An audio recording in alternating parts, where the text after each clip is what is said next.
Support team Support team to introduce themselves. introduce themselves. Don't steal the front of this. Hi there. Hi there. Some of you already know me, Some of you already know me, and a lot of you don't. and a lot of you don't. But my name is Richard, My name is Al, and I'm up here to help support and I'm up here to help support Kelsey in her facilitation. Kelsey and her facilitation. Hello everyone, Hello everyone. my name's Joe, My name is Joe. and I'm going to be one of the stackers tonight. And I'm going to be one of the stackers tonight. Today, I don't know why I said. Oops. Hello everyone. Hello everyone. My name is Aza. And I'm gonna be here helping with stacking today. And thank you. Hi everybody, my name is Miriam. I will do the same work of my friends doing stacking. My name is Dan, My name is Dan, and I'll be supporting the stackers. and I'll be supporting the stackers. Thank you. Thank you.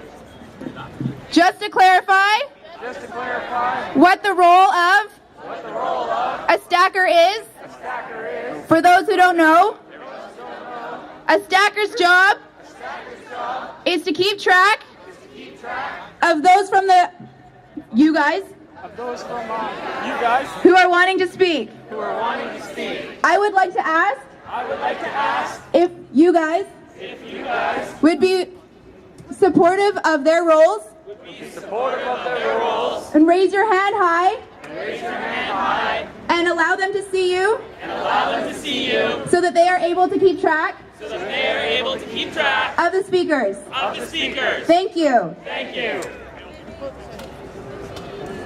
At this point in time, At this point in time, I would like to review I'd like to review and introduce some of you and introduce some of you to our hand signals. to our hand signals. There are a few. There are a few. Yes. Mic check.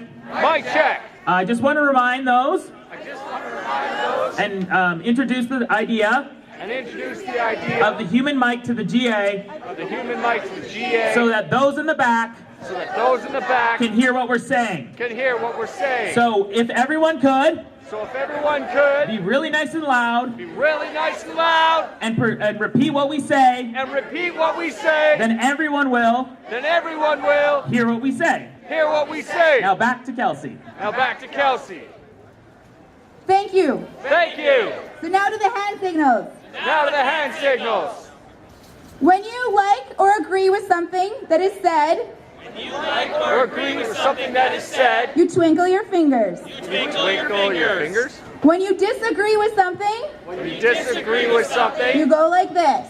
you go like this. If you have a point of process, If you have a point of process, and just to clarify, and just to clarify, a point of process a point of process means that means that you have an issue you have an issue with the administration with the administration of something that is going on of something that's going on in the meeting. in the meeting. To raise this point, To raise this point, you go like this. you go like this. If you would like something to be louder, If you would like something to be you louder, raise the roof. raise the roof. If you would like something repeated, If you would like something repeated, you go like this. you go like this. If you feel that If you feel that a point has been made a point has been made, and it is clear what the intention of that point is, and it is clear what the intention of that point is, you ask them to wrap it up you ask them to wrap it up with love. with love. If you feel that the meeting That the meeting is getting a bit chaotic is getting a bit chaotic, and you would ask and you would ask for a little bit of silence for a little bit of silence, and us all to take a breath, also take a breath, you go like this. you go like this. If an issue is being raised If an issue is being raised, and you would like some clarification, and you would like some you clarification, make a C. you make a C. If you feel if something is being said If you feel it is being said, and you feel neutral about it, and you feel neutral about it, you go like this. you go like this. The last sign that I'm going to explain The last time that I'm going to explain is the block. is the block. I would like to acknowledge I would like to acknowledge this is a serious sign. this is a serious sign. If something is being said If something is being said and you disagree and you disagree so fundamentally so that fundamentally you can no longer be that you can no longer be a part of the movement, a part of the movement, you go like this. you go like this. I would like to take a moment I'd like to take a moment and ask everybody here and ask everybody here to recognize to the recognize seriousness the seriousness of this sign. of this sign. That's all for hand signs. That's all for hand signs. Mic check. Mic check. I'm going to go over I'm going to go over extremely briefly extremely briefly on our consensus model. on our consensus model. For those of you who do not know, For those of you who do not know, this General Assembly this General Assembly operates on a modified consensus model. operates on a modified consensus model. What that means What that means, is instead of 100% consensus, instead of 100% consensus, we work with a 90-10% supermajority. we work with a 90-10 supermajority. So if there's less than 10% disagreement So if there's less than 10% disagreement and no blocks, and no blocks, we are considered to be in consensus. we are considered to be in consensus. We have a couple mechanisms We have a couple mechanisms within our consensus model within our consensus model that deal with certain issues. that deal with certain issues. A block is one of them. A block is one of them. And the name of this mechanism And the name of this mechanism is a 3-block process. is a 3-block process. So just to reiterate, So just to reiterate, a block is when you fundamentally disagree a block is when you fundamentally disagree with the proposal with the proposal so much so much that you are willing to leave the movement. that you are willing to leave the movement. This is such a serious issue This is such a serious issue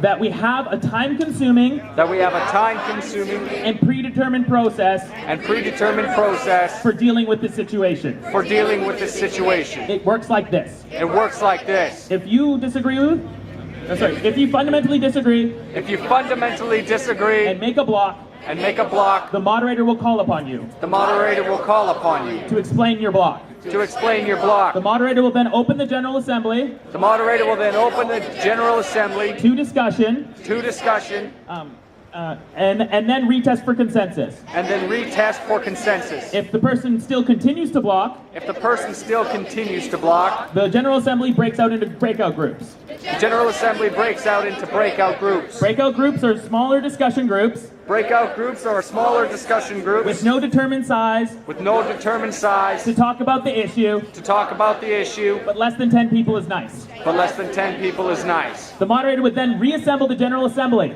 The moderator would then reassemble the General Assembly and test for consensus. and test for consensus. And if their block still exists, And if their block still exists, the person's block is disregarded the person's block is disregarded and we're considered to be in consensus. and we're considered to be in consensus. The block, The the blocker, the blocker is still is still invited to stay in the movement, invited to stay in the movement, and if they want to champion their cause, and if they want to champion their cause, we encourage them to make a working group we encourage them to make a working to, group to bring this back to the General Assembly. to bring this back to the General Assembly. So that's our process really quickly. So that's our process really quickly. Can you please respect the stackers? Can we just not have the human mic along with the real mic? We can hear you with the real mic. Are you sure? Mic check. Mic check. All right, there was a point of process. Although it wasn't a point of process, it was a suggestion Although it wasn't a point of process, a suggestion. to only use the human mic. To only use the human mic. So I want to do a straw poll, which means we see how we feel, See how we feel. although it's not biting. Only the That's not what I mic. said. Sorry, you want the electric mic only. No! If you have the electric mic, you don't need the human mic. If you don't have the electric mic, we can use the human mic. All right, how do we feel about the idea of people with the electric mic only using the electric mic? All in favor? Anybody opposed? Do we have any blocks? All right, we're in consensus. I guess I'm using the electric mic. All right, so that pretty much deals with the consensus model as it stands. Oh, there's a block? Mic check. Mic check. I have an issue with Tom, and I'm not the only one. So trying to handle the volume properly. Can we make this louder? Yeah, make it louder. All right, so we're turning up the volume on the electric mic.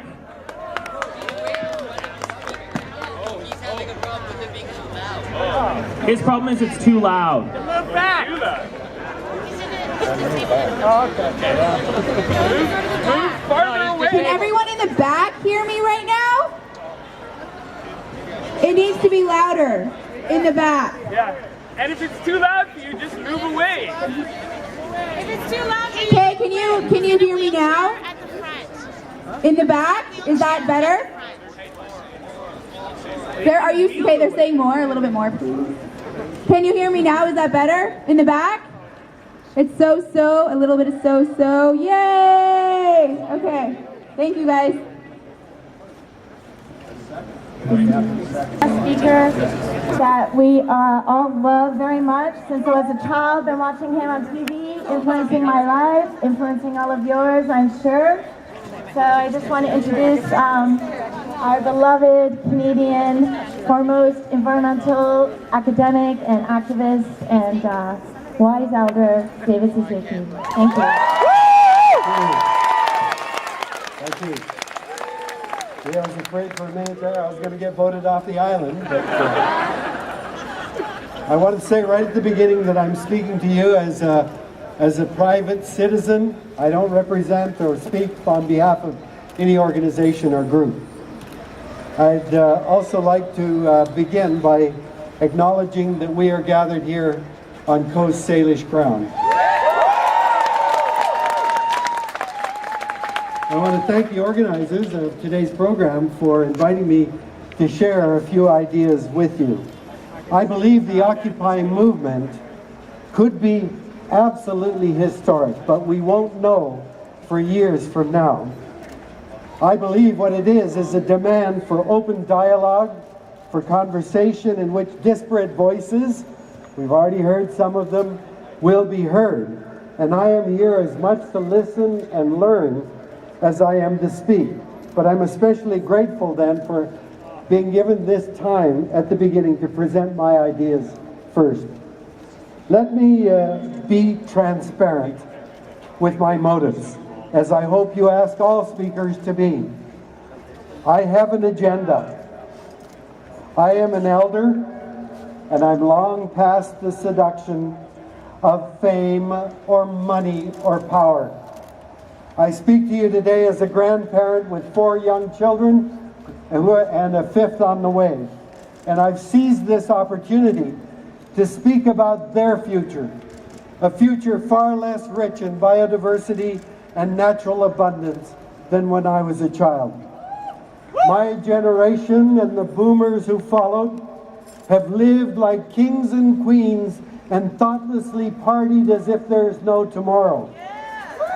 We forgot the lessons taught to us by our parents and grandparents who came through the Great Depression. Live within your means. Save some for tomorrow. Satisfy your needs, not your wants. Help your neighbors, because someday they will help you. Share, don't be greedy. Money doesn't make you a better person or more important person. Well, the party's over. We've got to remember those old aphorisms, clean up our mess, and start thinking about our grandchildren. I'm a scientist, and what we do is to probe the mysteries of the cosmos, to uncover laws and principles that explains what's going on in the world and how we can live within it. Physics tells us we can't build a rocket that will travel faster than the speed of light. I know at CERN they're saying maybe 6 kilometers faster than the speed of light, but don't hold your breath on that one. Physics tells us the law of gravity applies to all objects on Earth, that entropy means perpetual motion machines are not possible. Those are the laws of physics, and we live within them.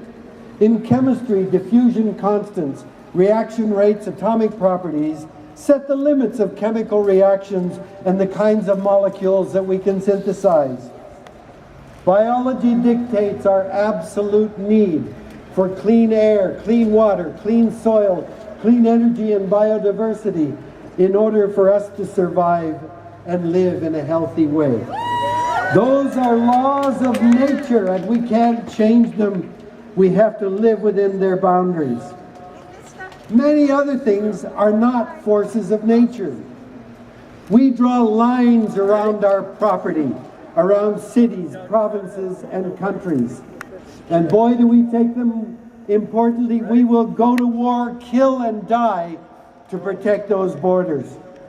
But you know what? Nature couldn't care less about human borders. Air, water, dust, storms, drought, global warming, fires, epidemics, migrating birds, fish, mammals, and insects pay no attention to our ideas of territory. What about building other things? Capitalism, economies, corporations, markets, and currency. These are not forces of nature. We invented them. And if they don't work, we can and we must change them. Look at what happened in Copenhagen. 192 nations gathered to deal with the atmosphere that belongs to no one.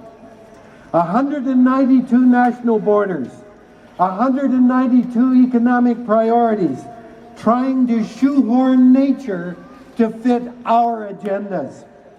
It will never work unless we subordinate our priorities to the limits imposed by nature itself. For me, the Occupy movement is about ecos, the Greek word for household or domain. It's about defining our place in community, in the state, in the nation, and in the biosphere. What is our home? And how do we live in it sustainably, with opportunity and meaning and happiness as our highest aspirations? Ecos is home. Ecology is the study of home. Economics is its management. But we elevate economy above ecology. For 5 years, the Prime Minister of Canada has never acknowledged the reality of human-induced climate change, or that Canada is the industrialized nation most vulnerable to its impact. And now he's cutting back on scientists in Environment Canada and research on climate, so then we don't have to listen to the facts. Mr. Harper has steadfastly said, we can't reduce greenhouse gas emissions because it will destroy the economy. Shame! First of all, it's not true. Sweden, a northern industrialized country like us, has a carbon tax, has reduced its greenhouse gas emissions 8% below 1990 levels, while its economy grew by 44%. But more egregious, Mr. Harper lifts the economy above the very air that keeps us alive. Let's put the eco back into economics. There's an old saying that money talks. I've talked to a lot of loonies, but they've all been people. Money may literally talk, may not literally talk, but today it controls and sets the agenda for our governments. Occupy is not just about the 1% who continue to rake in an ever-increasing proportion of society's wealth, while 99% bear the real cost.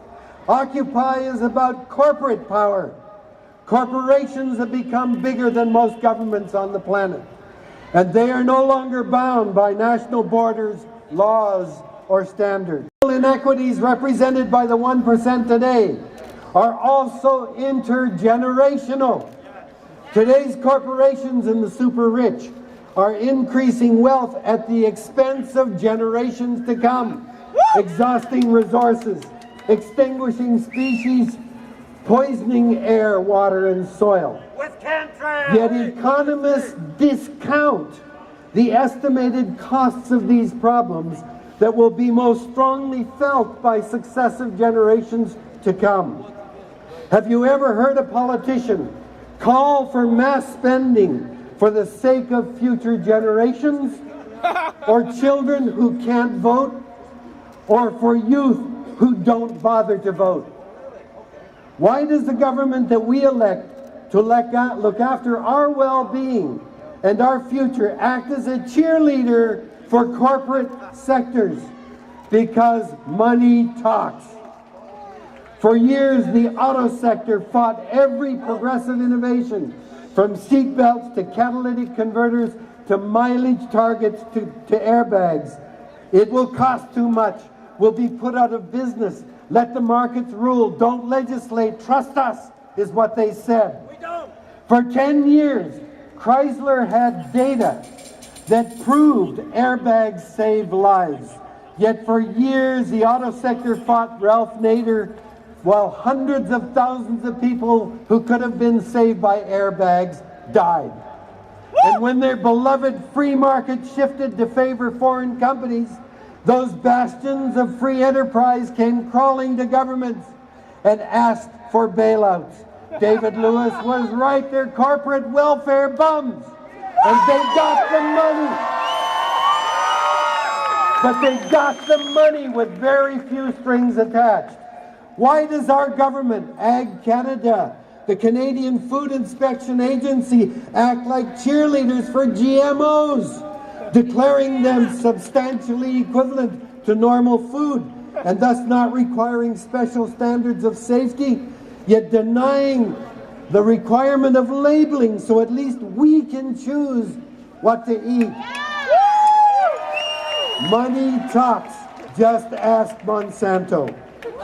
Remember the tobacco industry's campaign of denial, spending tens of millions to assure us that smoking and secondhand smoke were not hazardous.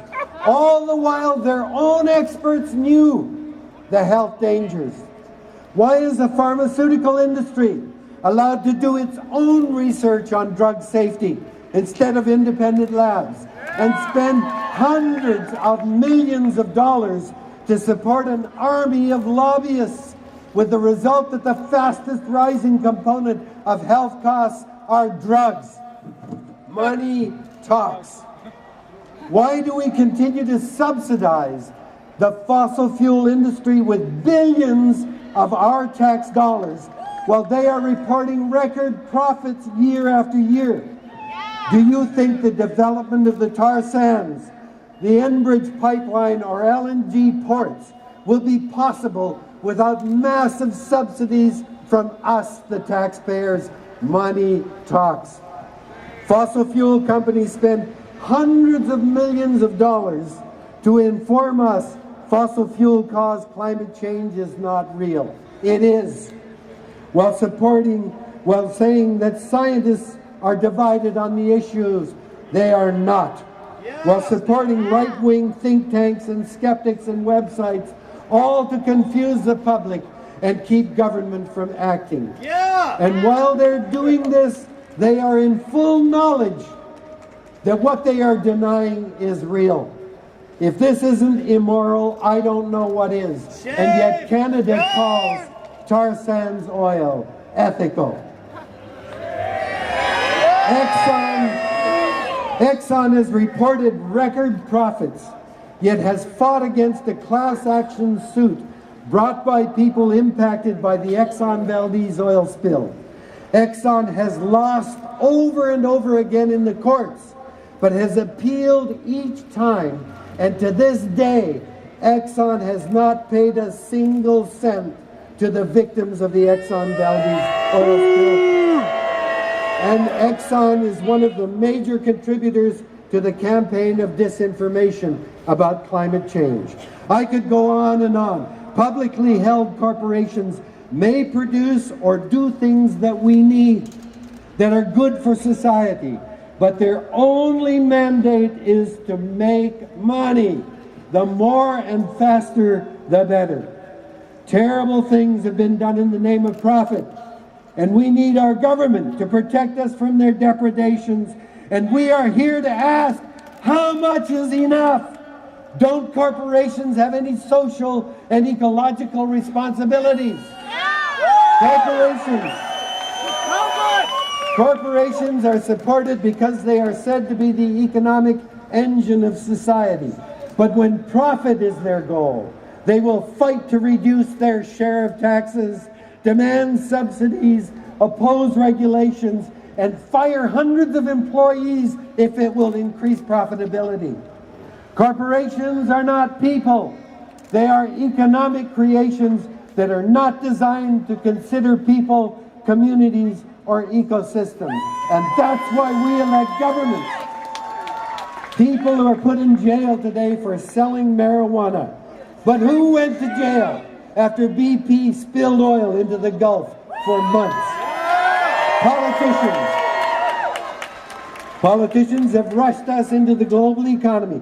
I remember when Brian Mulroney was Prime Minister and rushed us into free trade agreement with the United States, even though 60% of Canadians voted against it. Bastard. He was interviewed by Larry King on CNN, and when Larry chided him for Canada's economic downturn, Mulroney's reply was, that was the global economy. Don't blame me for what happens in the global economy.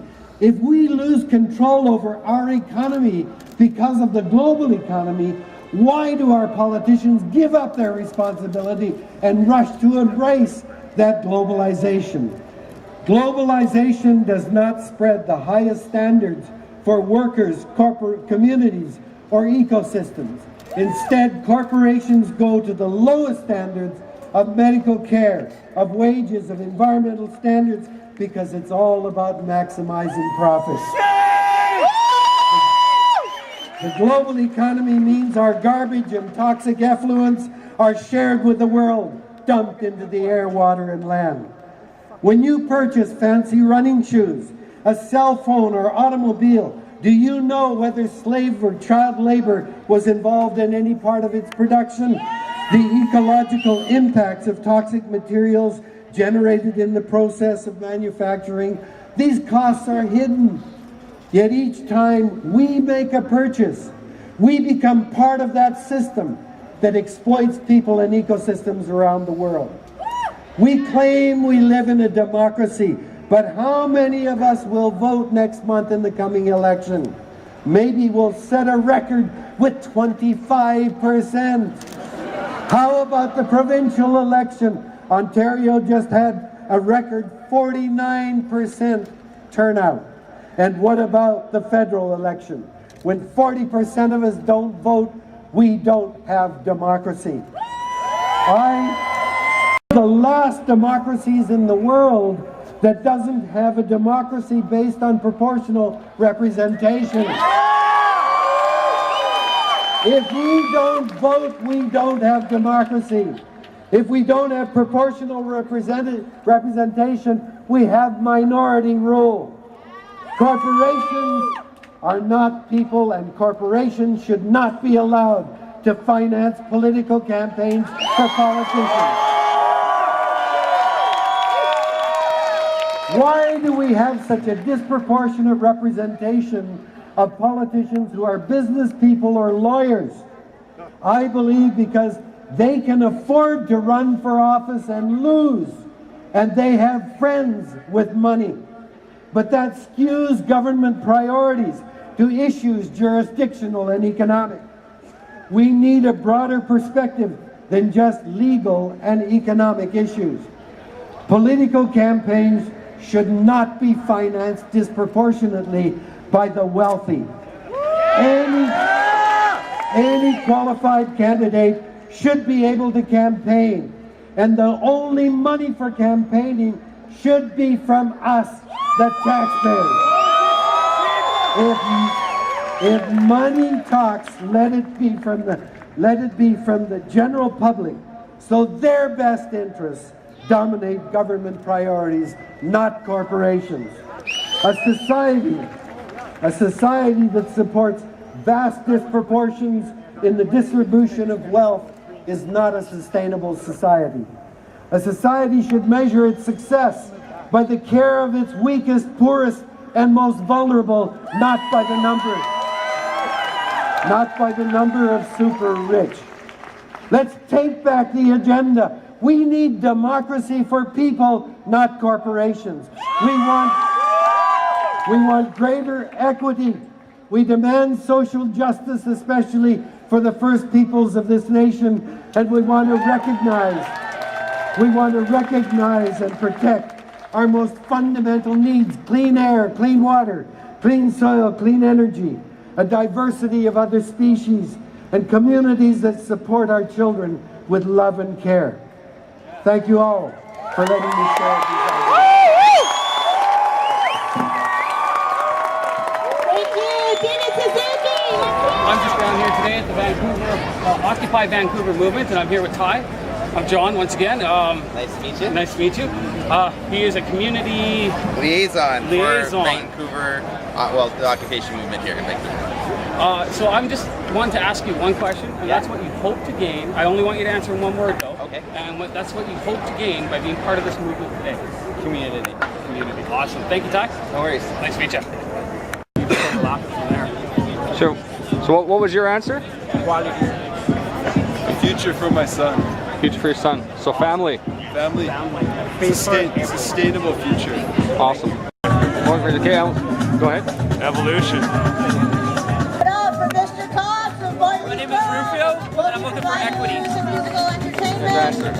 I'm supposed to start. Go ahead. Go ahead. Truth. Change comes from within. Hope and equality. Very nice. Creation. Inspiration. Radicalization. Information. Education. Information. Evolution. I am here to change the world because of the children. That is why I'm here. That is why I will be here as long as it takes until we achieve this. Thank you.